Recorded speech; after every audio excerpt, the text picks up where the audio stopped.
sí, espera que hay alguien grabando acá. La clase se está grabando. Nada más que me lo dijo en inglés hasta que yo...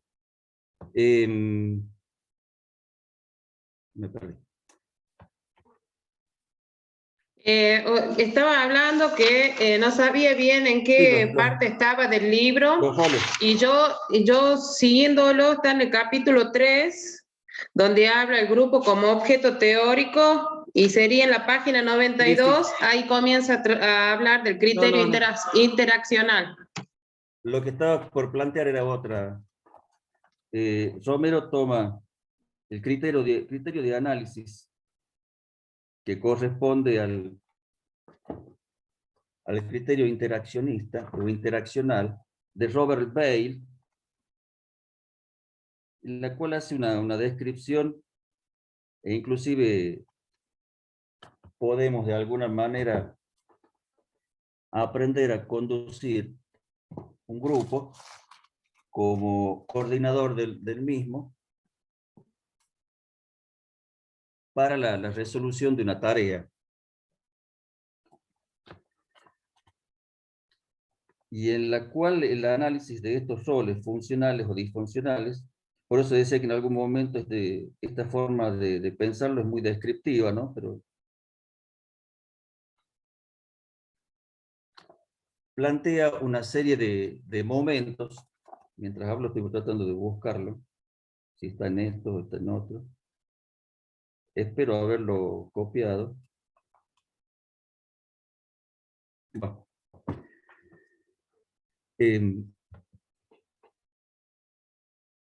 Me estoy saliendo de esto y tratando de explicar lo que a partir de este criterio o esta visión interaccionista plantea, ¿no? Está descrito cómo un grupo desde el inicio de un proceso de resolución de una tarea va atravesando por distintos momentos, ¿no? Y en esos distintos momentos se van jugando distintos roles.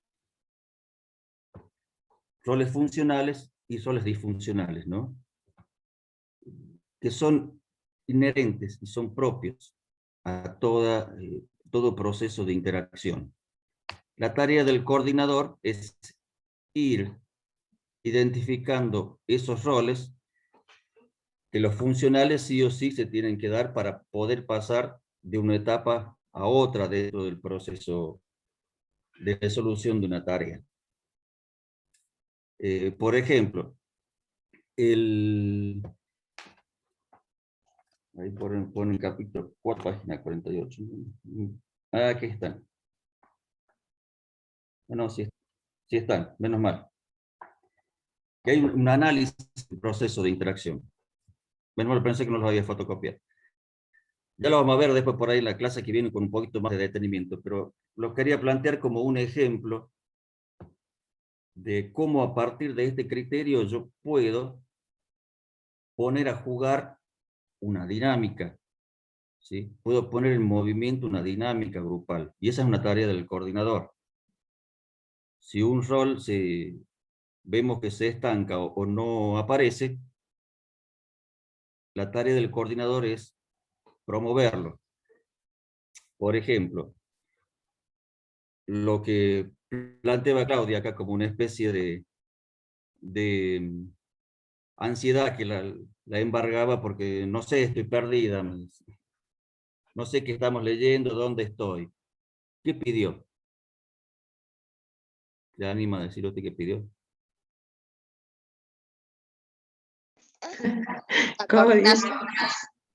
Digo que me viene al pelo el ejemplo, no lo hemos preparado esto, ¿no? Pero al comienzo de la clase usted estaba con mucha ansiedad. Estoy perdida, y leía y buscaba y movía los apuntes de un lado para otro, esto está desordenado. ¿Qué pidió?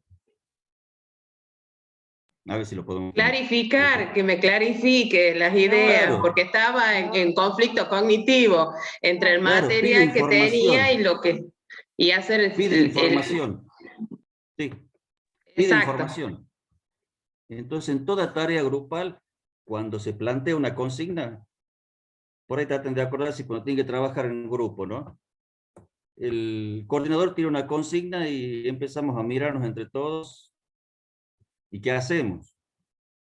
Y se van planteando los roles, ¿sí? Van apareciendo los roles. El que pide información, que es un rol funcional, ¿sí? Un rol disfuncional puede ser aquel que dice, no, no hagamos nada, que plantea desinterés, no le importa. Eso es un rol disfuncional, por ejemplo. Pero el primer rol que tiene que aparecer para vencer esa ansiedad de abordaje propia del inicio de una tarea, porque es ansiógeno y es necesario que haya una ansiedad que promueva la realización de una tarea. Y hay quien se hace cargo de eso, ¿no? Déjame, yo voy a leer, aquí ya empieza a ordenar, pero lo primero que se hace es pedir información. Bueno, después vamos a verla más en detenimiento, tal vez la próxima clase, pero esto es lo que de alguna manera nos permite este autor, ¿no? Que no es de él esta propuesta, ¿no? Aunque por ahí por el momento el texto parece que lo propuso él, como que es el autor de esto, ¿no? Y es de Bale, Christian Bale, creo que se llama, no importa. Pero es uno de los referentes de este criterio del interaccionista, ¿no? O criterio interaccional. Por supuesto, no es tan simple que aparezcan roles funcionales y disfuncionales y ya está, estamos todos de acuerdo con otros, ¿no? Con todos estamos de acuerdo entre todos, ¿no? Hay algunas diferencias, pero después lo vamos a ver la clase que viene si podemos.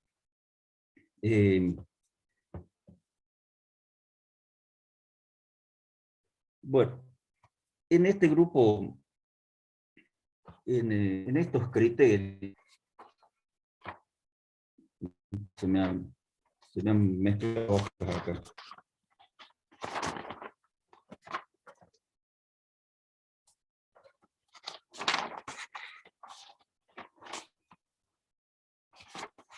En todo grupo, o que es un grupo, principalmente podemos decir que es un espacio en el que dos o más personas interactúan más tiempo que con otras, ¿no?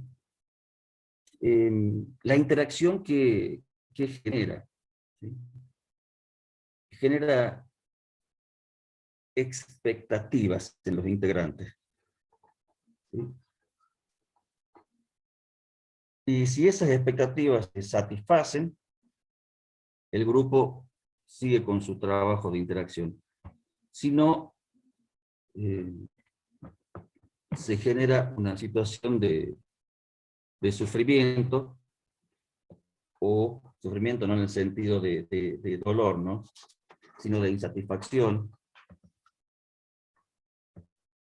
Y si decimos, si esas expectativas se cumplen o son satisfechas, se generan una serie de conductas. Y los integrantes del grupo esperan que esas conductas se repitan. Y si esas conductas se repiten, generan como consecuencia la producción de normas, ¿sí? Expectativas satisfechas, se continúan.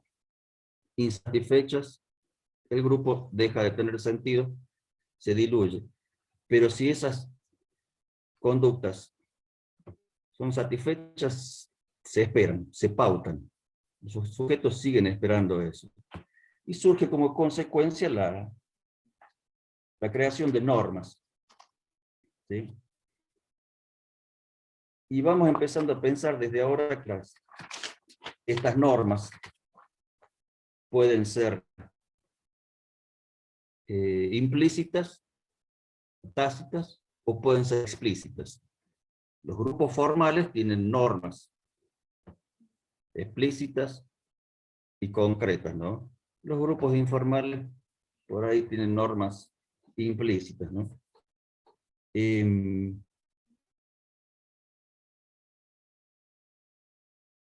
Las normas conforman un marco de referencia que tiene dos aspectos o dos caracteres, un doble carácter. Valorativo y comparativo. ¿Sí? Las normas son la fuente de valores que orientan a la acción. Y comparativo suministra información a partir del cual los sujetos se evalúan entre sí en el grupo y en relación a otros grupos. Es lo que llamamos, se evalúa lo endogrupal y lo exogrupal, lo de adentro del grupo y lo que está por fuera del grupo. También hace o trae como consecuencia la aparición cuando hablamos de valoración de ciertos sentimientos, ¿no? De ser contenidos por el grupo, a veces se dice, ¿no? El grupo me contiene. Cuando estoy en el grupo me siento bien, me siento realizado, me siento realizada. Tiene que ver mucho con lo que después plantea el psicoanálisis como la identificación a partir del grupo. Es muy claro Por eso se entenderlo. utiliza, profe, Sí. las terapias de grupo, a veces, por ejemplo, cuando hay casos de alcoholismo o de sobrepeso, Eh, por esa identificación con el grupo, ¿verdad? sí, corresponde por ahí a una línea de trabajo que tiene que ver con los grupos, se llamaban los grupos, en una época tuvieron mucho auge los grupos de autoayuda. Sí, lo primero que tengo que hacer es identificarme como adicto o como obeso. No sé si han visto en las películas, cuando se presentan, soy Mario Ramírez, alcohólico, y después se presenta al del lado, soy Alberto Luján y estoy sobrio desde hace 3 días, ¿no? Por ejemplo, pero siempre se presentan de esa manera, ¿no? Parten de una identificación de inicio para llegar a una identificación final, a una meta, ¿no? Que es la sobriedad, lo que genera a veces estos grupos, en muchos casos, la dependencia del grupo. Bueno, es otro fenómeno, otra idea que mucho no nos corresponde desarrollar acá, pero... Sí, no, traía mero es- ejemplo así, no, digamos, a pero, grosso modo, lo que usted habló de claro, identificación con el grupo, por eso. sí. Sí, No, pero es más claro entender esto, la identificación por el grupo, por ejemplo, en los grupos primarios, la familia. Una de las funciones del grupo, aparte de la interacción, las normas, es el construir la identidad. ¿Sí? Yo soy hijo de tal y llevo este apellido. Y soy distinto de los otros que viven al otro lado que no tienen mi apellido. Entonces, a eso me refiero con identificación, que no le lo vamos a entendí prestar mejor. no le vamos a prestar mucha atención ahora porque son conceptos psicoanalíticos y nos llevaría mucho tiempo lograr eh, entenderlos, ¿no? No porque no podamos entenderlos, sino que nos va a llevar mucho tiempo. Bien, entonces decíamos que expectativas, conductas que se pautan, surgimiento de normas que regulan esa interacción. Ahora, si tomamos por ahí otra definición de grupo, la vamos a leer porque es larga. Unidad que existe en un núcleo plural de individuos que poseen, número de individuos que poseen una percepción colectiva de su unidad y el poder actuar de modo unitario hacia el ambiente. ¿Sí? Fíjense cómo va incorporando, vamos siguiendo esto que plantea Romero, ¿no? Cómo va incorporando por ahí conceptos un tanto sueltos o maneras parciales de ver un mismo fenómeno, pero vamos a llegar al final entendiendo esto. Entonces esta definición, este concepto que hace mucho hincapié en la unidad y la pluralidad, nos da una, una idea de totalidad, ¿sí? idea de totalidad que debe existir en todo grupo. El grupo como uno, ¿sí? Grupo con tendencia a la unidad. Y lo más interesante de esta definición, que es lo que toma Romero, ¿no? Y nos interesaría que también lo tomemos de ese lado, la operacionalidad, ¿no? Es un poder actuar de modo unitario hacia el ambiente, ¿sí? Operacionalidad sobre el ambiente para modificarlo o para estabilizarlo. Y esta operacionalidad, esta capacidad de operar sobre el ambiente, nos conduce a algo que también todo grupo debe tener, que son las metas u objetivos, ¿sí? Metas y objetivos que responden a necesidades planteadas por los integrantes del grupo en un determinado momento. Objetivos que también son claros, concretos, explícitos, y otros un poco más difusos o implícitos. Hay algo que resume esta idea de Romero, ¿no? Que dice que la finalidad de todo discurso teórico es el conocimiento concreto de objetos reales y singulares, y al que solo puede llegarse a condición de trabajar sobre objetos formales. Hay un concepto, una idea muy planteada por la epistemología y la forma de hacer ciencias de la modernidad, ¿no? Que yo puedo salir de ese observable concreto y real a partir de construcción de objetos formales abstractos, para dar cuenta, recién poder dar cuenta de una manera científica de ese objeto. Esto es lo que pretende Romero, y es lo que pretende hacer tomando tres criterios distintos que inclusive provienen de tres disciplinas o tres ciencias distintas, ¿sí? La sociología, la psicología social y el psicoanálisis. Criterio interaccional a la sociología, el intersubjetivo a la psicología y el intrasubjetivo al psicoanálisis. Son tres modos de análisis distintos, de los cuales va tomando porciones, partes o definiciones parciales. Parece por momentos ser una mezcla de cosas, pero nos sirve como herramienta, creo que también como dentro de nuestra tarea como docentes, para entender ciertos fenómenos dentro de lo grupal.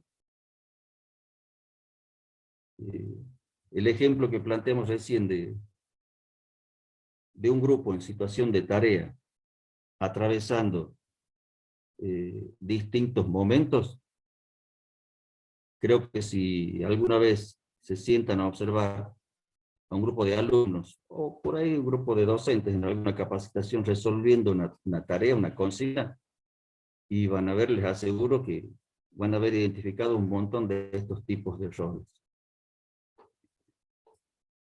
El logro, la resolución de una tarea va a depender de cómo se vayan manejando esos distintos momentos y esos roles. Bien.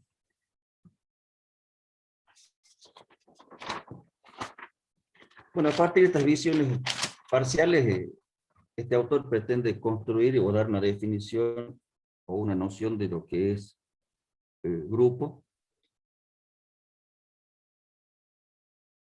con un carácter científico. No podemos identificarla con ninguna ciencia en particular, en especial, porque, como decíamos, toma de distintos sectores, ¿no?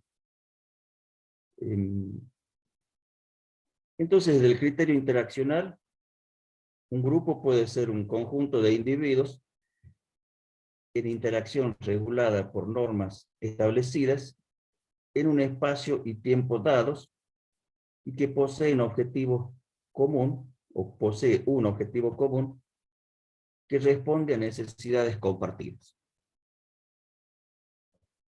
Fíjese de todo lo que vinimos desglosando y de lo que propone Romero, llegamos a una definición de lo que es un grupo desde el criterio interaccional, ¿no? Profe, disculpe, ¿puede volver a repetirlo? Sí. Desde el criterio interaccional, un grupo sería un conjunto de individuos en interacción regulada por normas establecidas en un tiempo y espacio dados y que poseen un objetivo común que responde a necesidades compartidas. Lo que decíamos hace rato, ¿no? Así, bueno, siempre el objetivo del grupo es de alguna manera tener una operacionalidad sobre el ambiente. ¿Sí? Esa operacionalidad está movida por necesidades de los integrantes del grupo.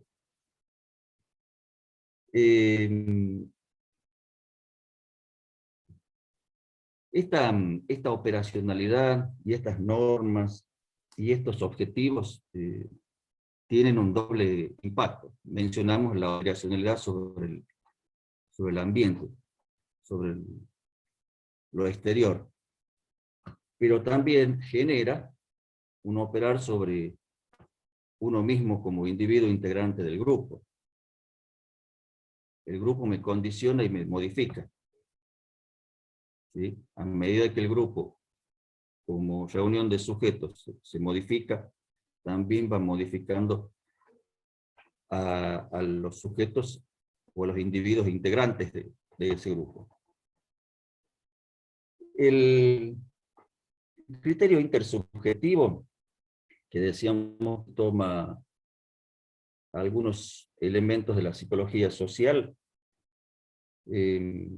plantea que el grupo, si bien es un conjunto de individuos, también es un conjunto de subjetividades.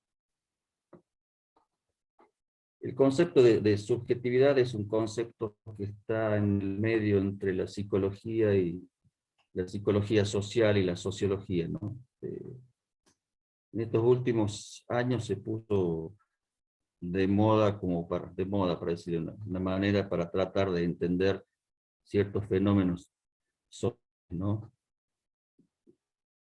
Para salir de lo que por ahí se decía que era un reduccionismo psicológico, ¿no? Tratar de explicar los fenómenos de los sujetos solo desde la esfera psi y desde el mundo interno del sujeto. Y dejando de lado los condicionamientos de la cultura y la sociedad. En dos palabras, cuando hablamos de subjetividad y de procesos subjetivos, es de alguna manera cómo lo social y lo cultural va determinando las características de un sujeto para un determinado momento. ¿Sí? El sujeto no se moldea ni se modela solo. ¿Sí? El sujeto se modela, se construye en relación con otros, en un espacio social y cultural determinado. Esta vieja idea, si sujeto se nace, o sujeto se hace, un sujeto se constituye, un sujeto se constituye. En relación con otros, en un contexto cultural y social determinado. Esto más o menos lo que pretendemos explicar con este concepto de subjetividad. Pero bueno, lo que el criterio desde la psicología social y lo que toma Romero son dos conceptos que permiten y promueven lo que hablamos recién, lo que es la identificación o el sentido de pertenencia a un grupo. Uno es el altero, lo que se llama la alterodefinición por existencia. Alterodefinición por existencia. Que no solamente los integrantes de un grupo deben definirse como pertenecientes o por ellos mismos pertenecientes a un grupo, sino que tienen que estar definidos por los que no pertenecen a este grupo. ¿Se entiende esto, no? Altero definición de existencia. Es medio raro el término. Altero definición de existencia, o sea que está por fuera. Yo no solamente tengo que definirme como perteneciente a este grupo, sino que los otros que no pertenecen me tienen que definir. ¿Cómo sería o cómo denominamos esta definición de cada uno como pertenecientes a este grupo? La autodefinición de pertenencia. Autodefinición de pertenencia. Los miembros de este grupo deben definirse como pertenecientes al mismo, comparten un sentimiento de lealtad hacia el grupo, tienen expectativas comunes y tienen normas respecto a la forma de interacción permitida, ¿no? Sí, se entendió esto, ¿no? Por ahí a veces queda un poco complicado de entender la autodefinición de existencia en relación a la autodefinición de pertenencia. Autodefinición de pertenencia tiene que ver con este proceso que hace cada uno de los sujetos para definirse como integrantes de un determinado grupo. Tienen procesos de lealtad, ¿sí? Sentido de totalidad, de unidad, generan las normas, las propias normas del grupo, que regulan la interacción. Pero no solamente alguien debe definirse en relación al endogrupo, hacia adentro, sino que los demás, los que están afuera, me tienen que definir como perteneciente a este grupo. Eso es la alta definición de existencia. Nosotros somos de Boca y los otros son de River. Para poner un ejemplo estúpido, ¿no? Yo no solamente tengo que definirme como que soy de ese equipo, sino que el otro me tiene que definir como tal también. Hay grupos que tienen tan generado este sentimiento de pertenencia y de lealtad que no pueden salir de ese grupo y no pueden formar otros, ¿no? Y no permiten lo que llamamos o la posibilidad de pertenecer a grupos distintos, ¿sí? La multireferencialidad. Sujetos normales, nosotros, normales entre comillas, podemos pertenecer a distintos grupos. De una familia, un trabajo, una escuela, una universidad. Puedo interactuar en distintos grupos a la vez. Pero hay otros grupos, por ejemplo, las maras, ¿sí? Estos grupos de origen salvadoreño, centroamericano, que en algún momento estuvieron de moda, para decirlo desgraciadamente, en Estados Unidos, en la zona de San Francisco, Los Ángeles, ¿no? Que de a poquito los fueron diezmando, ¿no? Pero una de las condiciones es salir del grupo familiar. Son estos que se tatuaban toda la cara, ¿no? Tenían un montón de rituales. Para ingresar al grupo tenían que matar a alguien. Y una vez que ingresaban a la mara no podían salir. Y si lo intentaban hacer, bueno, ya saben lo que les pasaba, ¿no? Pasa con ciertos grupos narcos.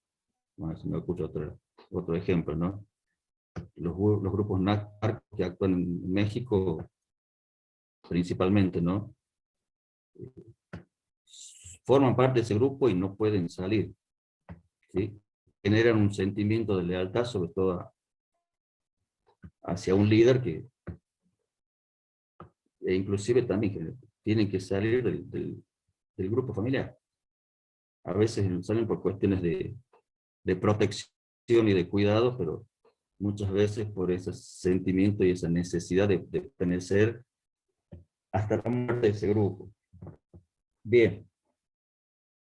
Más o menos se entiende, ¿no? Después podemos ver cuán operativo puede ser estos dos últimos conceptos, ¿no? Es un poco más complejo entender la operacionalidad de estos conceptos, pero tienen que ver mucho también con la constitución de la identidad, del sentido de totalidad, que a veces cuando no está, hay que buscarlo, ¿no? Hay que lograrlo. Bien. Por último nos queda el criterio intrasubjetivo, que no lo vamos a desarrollar porque, como les digo, tiene que ver con una concepción, con una manera de entender los grupos a partir del concepto de representación de grupo, ¿no? Representaciones que tienen que ver más con representaciones inconscientes que conscientes y explícitas, ¿no? No nos vamos a detener demasiado en esto. La idea, sobre todo, es en un mensaje.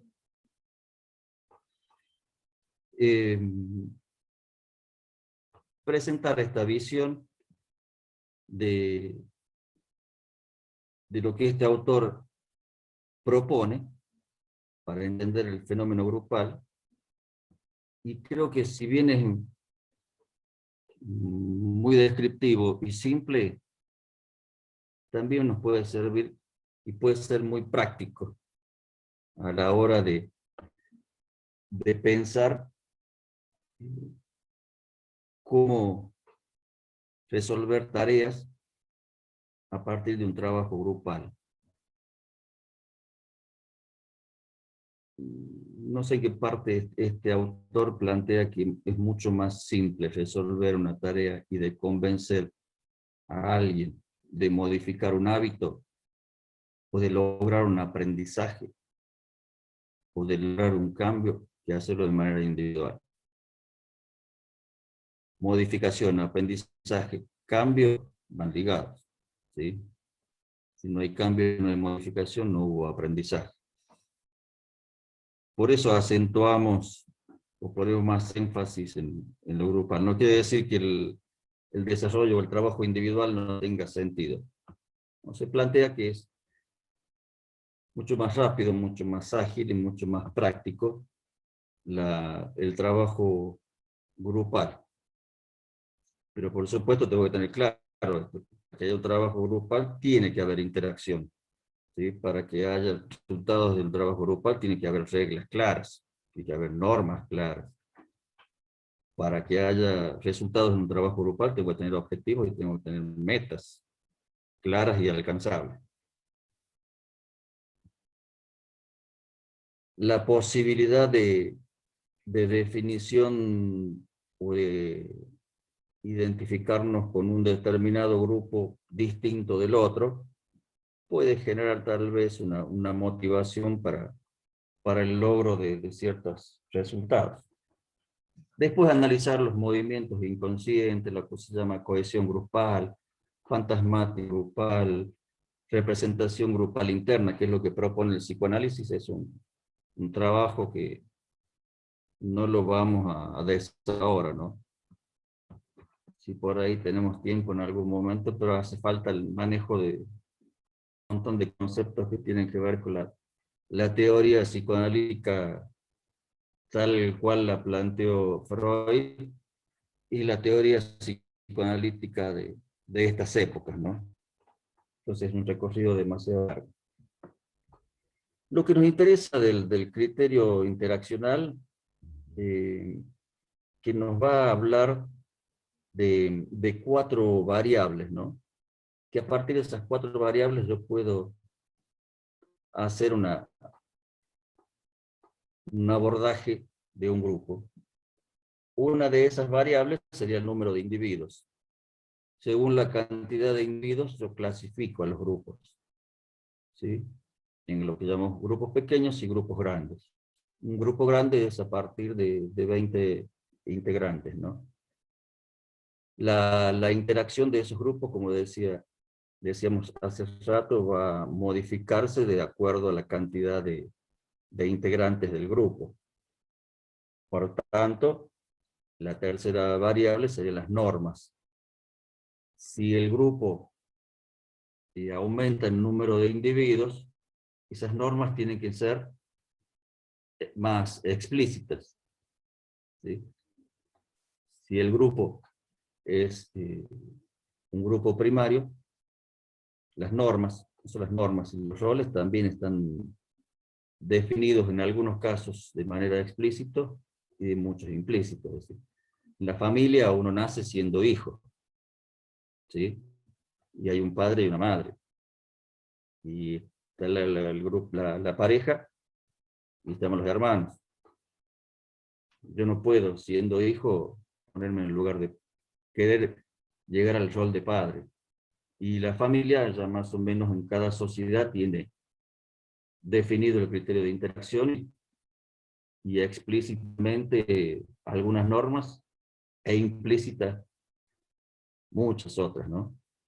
En la familia, bueno, lo que vemos desde el psicoanálisis, es la ley de prohibición del incesto, por ejemplo.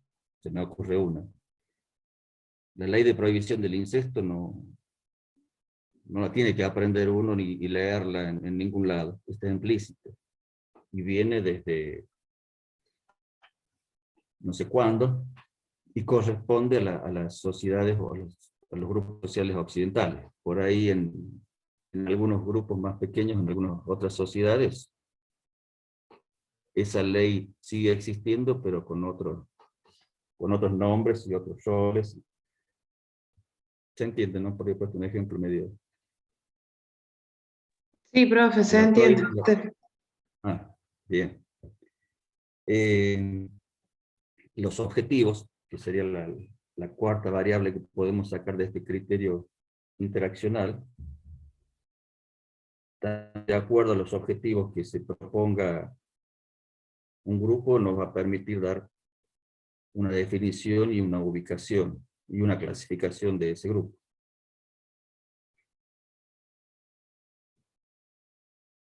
Que creo que de todos estos criterios, el que nos va a servir, para decir de una manera práctica, lo vamos a poder utilizar, es el criterio interaccional.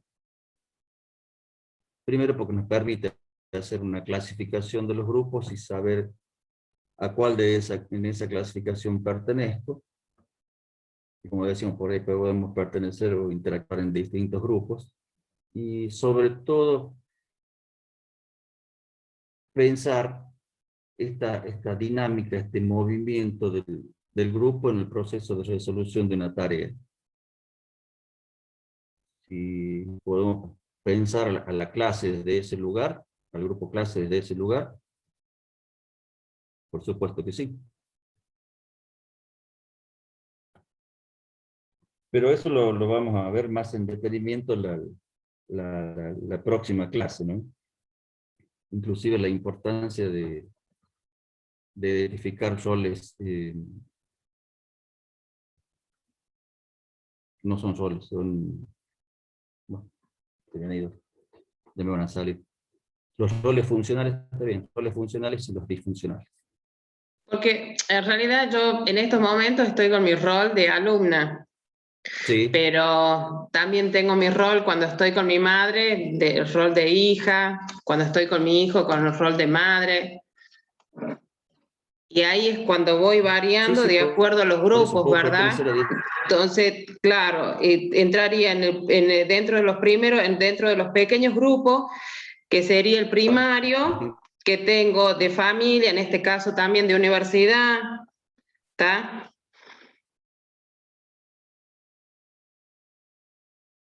Ahí se me cortó acá. Me parece que el profe se le cortó. Sí. Yo seguía hablando como los locos. Se le cortó a él y yo sin querer también trabé el audio, corté el audio. Disculpen, profe, ya que estábamos, les pregunto cuáles eran las variables, era número de individuos, normas, objetivos, me falta una.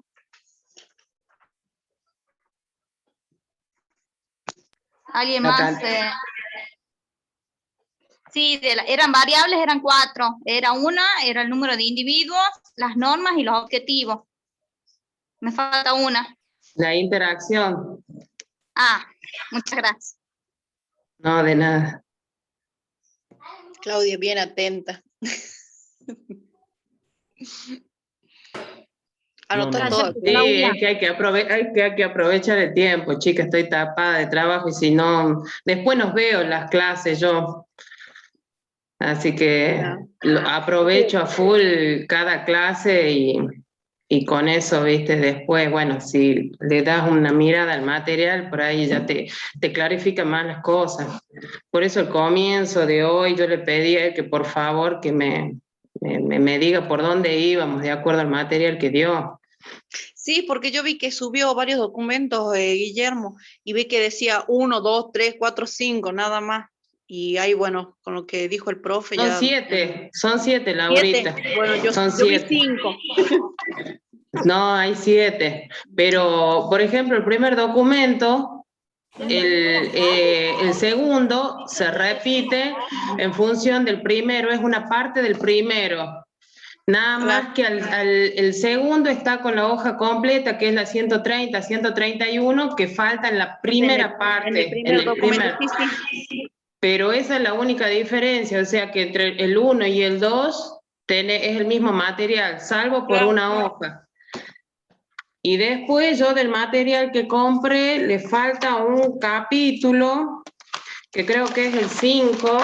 A ver, ya te digo. El 4, profe, hola, a mí también es lo mismo, me imprimí 2 veces. Claro.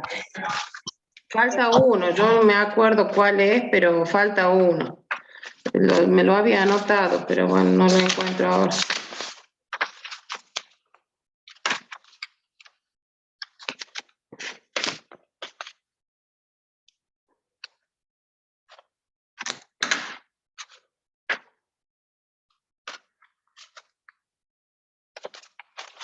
Entonces, es todo el material, ¿verdad? Entonces lo que subió Guillermo es todo, porque yo pensé que faltaba. No, está todo, el de Guillermo está todo. Por ejemplo, en lo que imprimimos falta el capítulo 5, que se llama la formación a través del análisis multireferenciado. Eso es lo que le falta a ustedes, imprimir, Claro, los que imprimimos, sí, lo que compramos en la fotocopiadora es lo que nos falta, pero está acá en el digitalizado. Claudia, mira lo que dicen en el chat, mira lo que dice Ramón, que se captó de vos, el profe. Estoy viendo. Recién lo veo ya. Se terminó la clase, chao, nos vamos, nos vemos la próxima. Nos vamos. Ramón, porque me está haciendo bullying, Ramón, ¿eh? Ya después me vas a mandar mensajito después por privado preguntándome algo. Mira, es como, ya vas a venir acá. Te voy a dar cuando te encuentre en el desierto, Ramón. El profe dice que no tiene conectividad, que hay que esperar unos minutos, si no. Ah, listo. 5 minutos de tolerancia y nos vamos. O sea que nos vamos.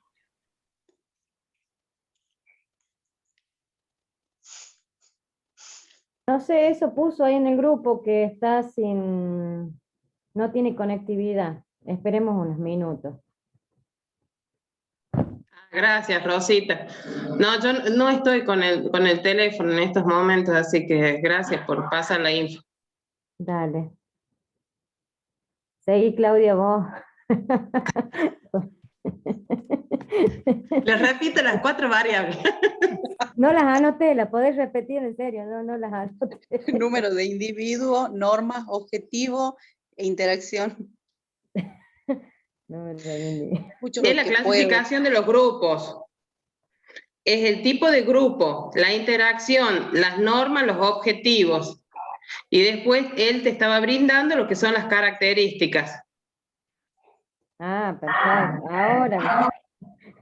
Bien, bien, bien, bien. Y que, por ejemplo, el grupo primario, que solo pertenece de acuerdo al número de miembros, que son los pequeños grupos, menos de 20. Perfecto. Claudia, pasa tu apunte y listo. Para que entramos todos. La familia y los amigos, los grupos primarios. No sé, me quedo Perfecto. Ah, profe. sin conectividad. Ahí estaba el blog. Cállense, chicas, Está ocupando cállense. el puesto, profe. Es cuando el profe entra de golpe al aula, dice, ahí viene el viejo. No, profe, lo estaba haciendo quedar bien. No, está bien, sí. Está bien que Tenía una interactúen. suplente, profe, ahí. Está Claudia. bien que interactúen, se expliquen, saquen las dudas entre ustedes. Sí, muchas veces el conocimiento se logra cuando entre pares interactuamos y dejamos un poco de lado a quien supuestamente tiene el saber. ¿Sí? Es un fenómeno fácilmente percibible. Lo que pasa es que a veces esperamos de quien supuestamente es el dueño del saber. En psicoanálisis hablamos sujeto y supuesto saber, ¿no? Le otorgamos el poder de saber a alguien e ignoramos que muchas veces la posibilidad del saber y de encontrar el conocimiento también lo tenemos latente entre nosotros. Podemos, cuando circula la información entre pares, pasa con los hermanos, ¿no? El fenómeno de fraternidad entre los hermanos circula un saber, bueno, por lejos por arriba de la pareja parental. Temo que nos volvamos a quedar. Se me fue la conectividad, pero solamente yo. Por ahí en otro lado están otros trabajando y no tienen problemas. Será porque estoy lejos del módem. Lo conozco como el efecto Dimas acá. ¿No es así, Víctor? No sé si Sí, Víctor está te chupa toda la conectividad tu hijo. El efecto Dimas. Bueno, ya lo vamos a solucionar, me pego unos chirlos. Bien. Decíamos que nos vamos a centrar las próximas clases en lo más rico de esta propuesta de Romero, por eso la sostengo y la promuevo, que es centrar esto dentro de los parámetros del criterio intrasubjetivo, no solamente para la clasificación de los grupos, sino para que veamos para la próxima clase, lo que es el capítulo 3 del volumen 2 de Romero, donde habla de la dinámica manifiesta. ¿Sí? Seguro que he dicho que los grupos, para entender los procesos de cambio y de modificación, tienen una estructura y una dinámica. Una de esas dinámicas, esos procesos dinámicos, tiene que ver con los procesos de interacción. ¿Sí? Procesos de interacción, fases y problemas. Y de ahí vamos a ver los que llamamos los roles funcionales, disfuncionales, el análisis del proceso de interacción propuesto por Bale, los roles funcionales y disfuncionales, que serían el capítulo 3 y 4, son cortitos. Para que ya entremos en empezar a entender esto que sucede dentro del grupo clase. Bien, hasta acá dejaríamos esta parte de la clase. La idea como trabajo final es definir, que ya lo vamos a, no se apuren, ¿no? Lo vamos a plantear más formal, como una consigna más formal, de definir ciertas ideas o ciertos lugares o ciertos roles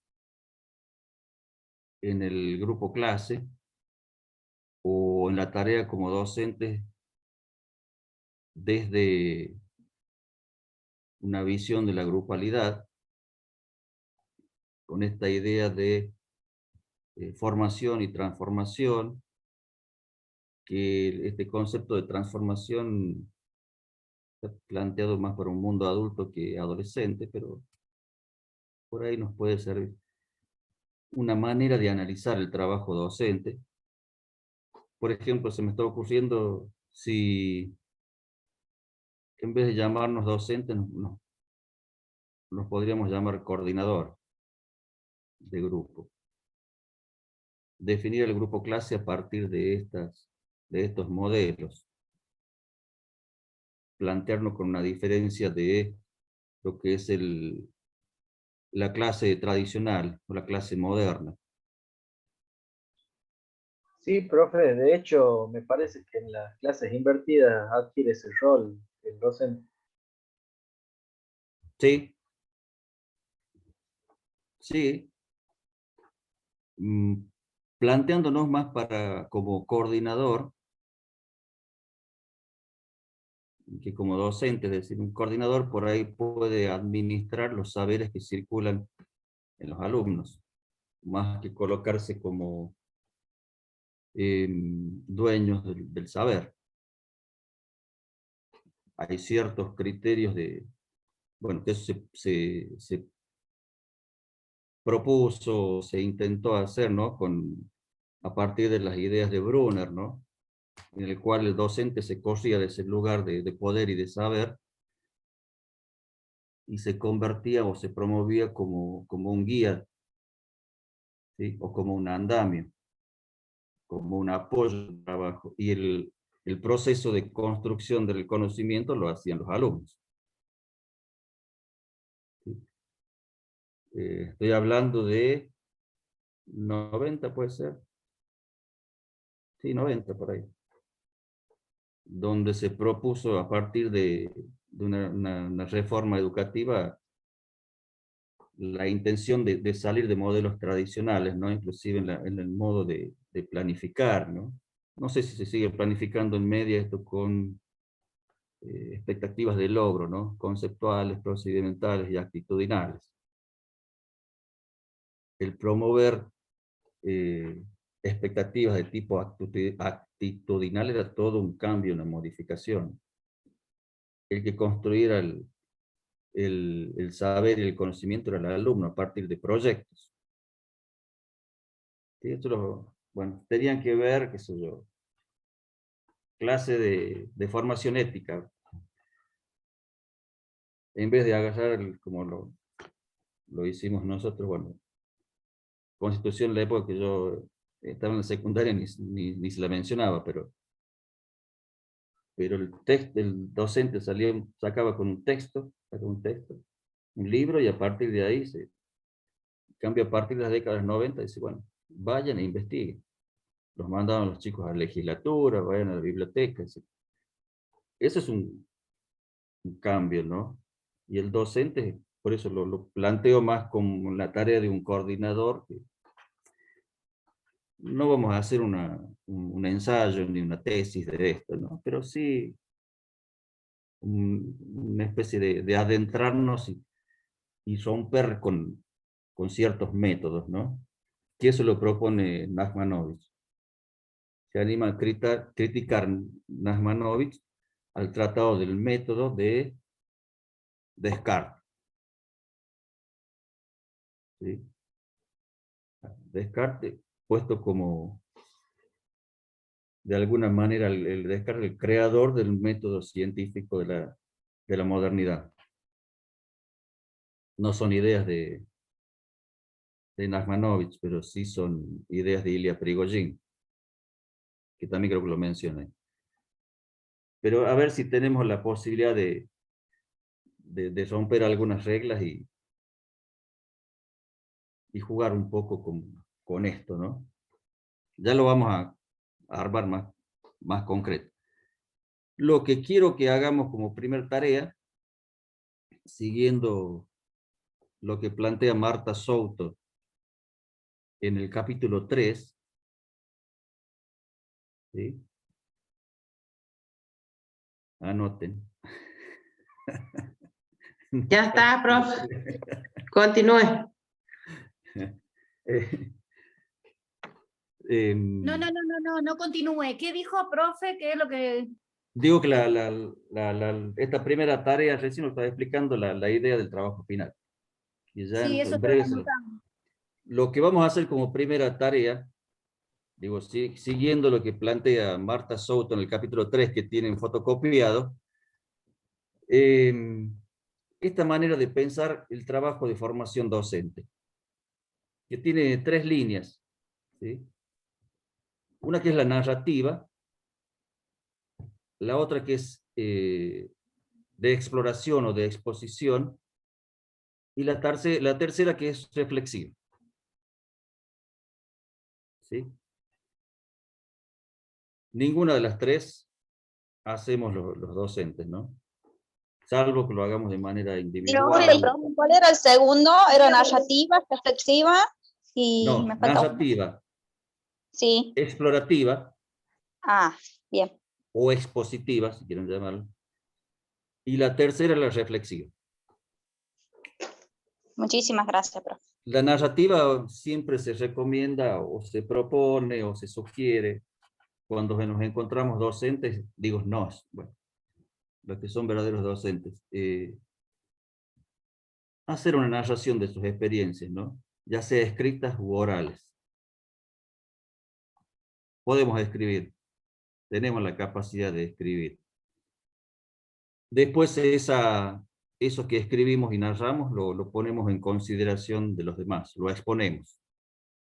Lo trabajamos, lo sumergimos en un mundo de exploración donde a partir de lo que los demás ven o entienden de lo que yo escribí, permito de alguna manera ir mejorando mi práctica. La tercera, la reflexiva. El proceso de reflexión es mucho más complejo, pero el segundo paso no lo vamos a hacer porque no podemos. Aparte no es la intención de esto. Pero sí les voy a pedir que escribamos al menos 2 relatos, viñetas, como quieran llamarles, de alguna experiencia de trabajo grupal. ¿Sí? Cortita. ¿Experiencias buenas o malas, profe? Si quiere puede poner una y una. Bueno, gracias. Escribirla. Profe, acá tenemos para hacer dulce. Si es Sí, experiencia como compañeros desde la universidad, se imagina, el año pasado hemos rotado con un montón de grupos, así que tenemos para escribir. Por ahí pueden poner, si han participado a veces de un taller. ¿Sí? En los talleres a veces se utilizan dinámicas de grupo, técnicas de grupo, por ahí intentos de reflexión, por ahí tareas de exploración. Guíense por lo que dice, es cortito, 2 páginas explica Marta Souto lo que implica esto. Por supuesto no pongan nombres propios, ni por ahí pueden inventar nombres, para no generar por ahí ciertas situaciones, ¿no? Lo vamos a hacer individual. Me lo van a mandar a mi correo. Ahí quiero, bueno, por supuesto, el nombre completo de ustedes, el espacio curricular que dictan y el nivel. Todavía no tengo una idea clara la mayoría creo que son de nivel medio. Profe, buenas tardes. Sí. Y en el caso de no estar frente a alumnos, o bueno, en este caso sería de manera virtual, ¿también le ponemos en qué función nos desempeñamos? Sí, o el espacio que está dictando o que dictó en algún momento. Usted me dice que en este momento no está dando clases. No. Pero soy sí, compañera de trabajo, sí, señora. ¿Cuál de todas? Ay, profe, esto está grabado, ¿eh? Está grabado. No va a ver. Se va a enterar. Nosotros no hemos dicho nada, lo dijo usted. Yo tampoco. Hablemos no con escuché Guillermo nada. para que borre esta clase. Sí, no. O apagado con su vida, Guillermo. No, pero usted es docente, si bien está afectado, yo también estoy afectado. Digo, está afectado en algún, Por en eso, algún en la equipo. función. Sí, Pero usted sí, es docente de... de lengua y literatura. Bien, eso es lo que me interesa. Ah, bien. Lengua y literatura. Si me piden a mí, yo soy docente de psicología educacional, ¿sí? Pero hace 25 años estoy afectado a un equipo. Cuando me preguntan, ¿docente de qué? De psicología. Bien. Entonces, hacemos estos dos pequeños relatos de manera individual, nombre, apellido, docente de qué espacio curricular y el nivel al que pertenece. Después de escribir estos dos relatos, siguiendo también las primeras ideas que plantea Souto sobre lo que es una reflexión, intentemos hacer, o cómo nos salga. ¿Sí?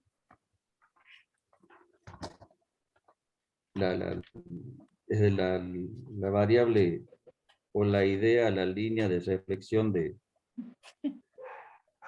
como tarea de tratar de entender O una sea que práctica, ¿no? luego de las dos experiencias que narremos, tenemos que Sí. reflexionar sobre la misma. ¿Eso es? Hacer un proceso de reflexión, siguiendo lo que plantea Marta Souto en el capítulo 3. Sobre todo las primeras páginas. ¿Qué es reflexionar? ¿Sí? Decir a A papá veces porque es para papás.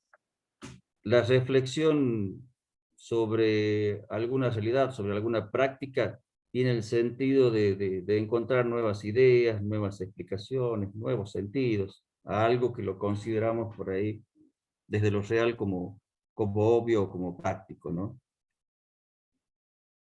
No quiero tirarles muchas ideas para que no se vayan por lo que yo les digo, sino que por ahí lo que me interesa es ver cómo yo veo una práctica concreta, una clase concreta, y ver si permito esta tarea de reflejarme, pero verme distinto. Eso sería un poco reflexión, ¿no? Porque por ahí la palabra reflexión viene de reflejar, ¿no? Pero si yo me miro en un espejo, me veo igual, salvo que tenga una visión distorsionada de mí mismo, pero el trabajo de reflexión implica otra cosa. Bueno, no les digo más nada para que Profe, nos animemos a esto de salirnos de ¿para, ciertos marcos. para Entonces, cuándo individual. es el trabajo, profe? ¿Para cuándo es el Si lo podemos trabajo? tener para el próximo jueves, mejor. Pero como lo tienen que mandar por correo, Profe, sí. usted subirá la consigna a la plataforma y nos dirá ahí la fecha. Sí, o por el grupo, que es más fácil. La consigna, si hace falta que la escriba, la escribo. Sí, Para mañana lo pueden tener en el grupo. Bueno, profe, gracias. Bueno, profe, Pero más sí, o sería menos, mejor que quede clara por ahí la consigna. por ahí se inspiran Ajá, esta sí, noche más o y menos. el momento de escribir no es uno determinado. Por ahí cuando nos surge, las musas andan dando vueltas, hay que dejarlas entrar. ¿Sí? Salvo que digan como Serrat, que las musas se han oído de mí, andan de vacaciones, dice por ahí. Pero bueno,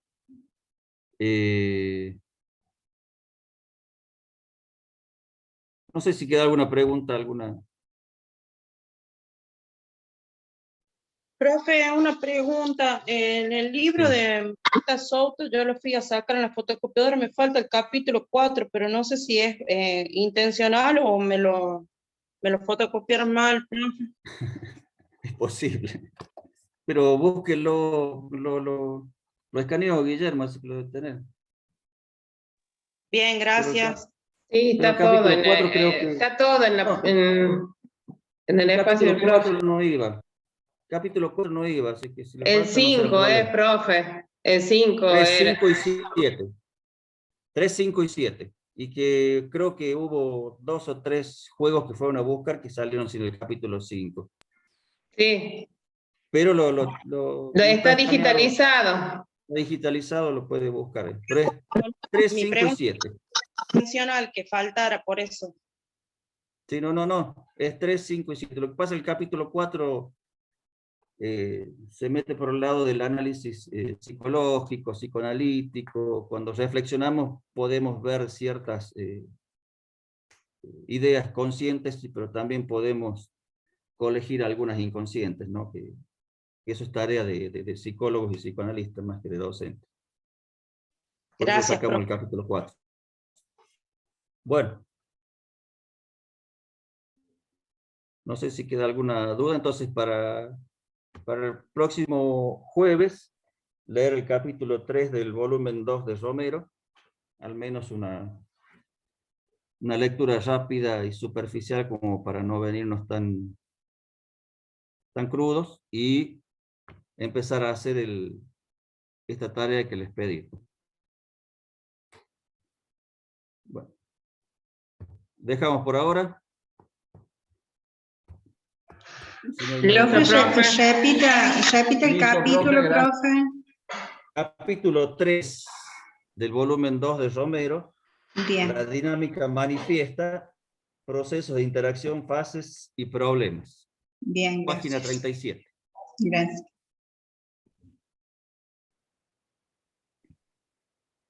Bueno, Bueno, entonces, nos chau, vemos. chau. Gracias, Chau. profe. Chao, hasta luego. Chao, Chao, profe. profe. Hasta Hasta luego. luego. profe. Chao. Hasta luego, profe. Chao, profe. Buen fin. Hasta luego. Pasen un buen fin de semana. Igualmente, gracias. Gracias, igualmente, profe. Igualmente, profe. Gracias a todos.